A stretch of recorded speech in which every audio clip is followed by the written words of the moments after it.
So, in this book, Too Big to Fail, for better or worse, there are very few heroes in this book.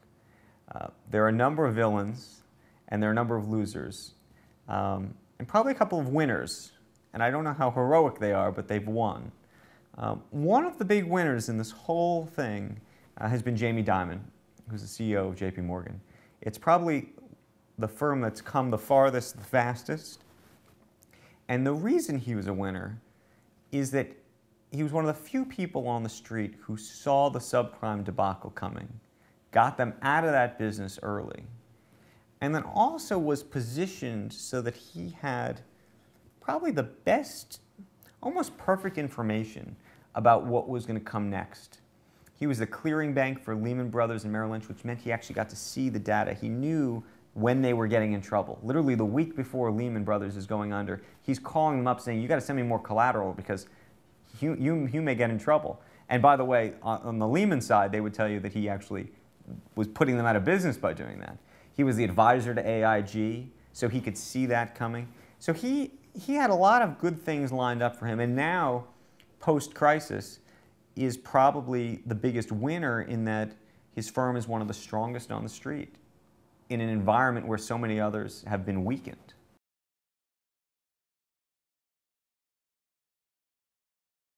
Well, one of the people who is probably overlooked in this current environment is a fellow named Larry Summers, who is in the White House, who's part of this group of regulators and leaders, being Ben Bernanke and Tim Geithner, and you hear about Paul Volcker being on this advisory committee. But Larry Summers, I think, is actually leading the charge in many ways that people don't appreciate. That behind the scenes, he is the Svengali that people are listening to. And so he is someone who I think is going to emerge as time progresses as one of the great influencers of this moment in time.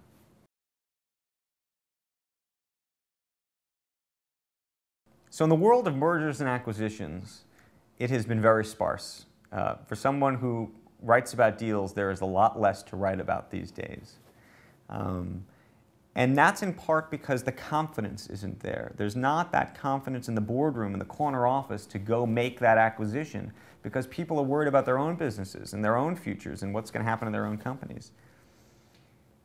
And so it's going to be very hard to get a big strategic transaction out there that turns into that domino that then forces everybody else to make that deal. There's a feeling that might happen in the technology space. You're starting to see some deals. Cisco just did a deal. Hewlett-Packard did a deal with 3Com. So you're starting to see the wheels turn on that. And technology is one place where people are feeling a little bit better because companies are spending on enterprise services again. But I'm not sure you're going to see that type of game-changing deal in the next year or two.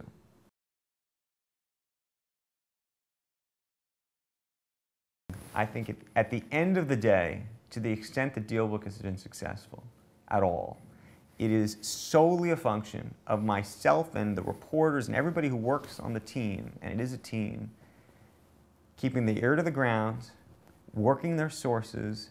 This is traditional beat reporting. This is knowing your beat better than the other guy and taking that information and probably doing it a little bit differently, which is not just then being able to produce the best story, but being able to understand who the audience is, because in a way that is the audience, right? The people that you're trying to get this information, the subjects, they are the people who are reading this stuff and trying to figure out, what is going to turn them on, what's going to be interesting to them, and more importantly, what's going to surprise them.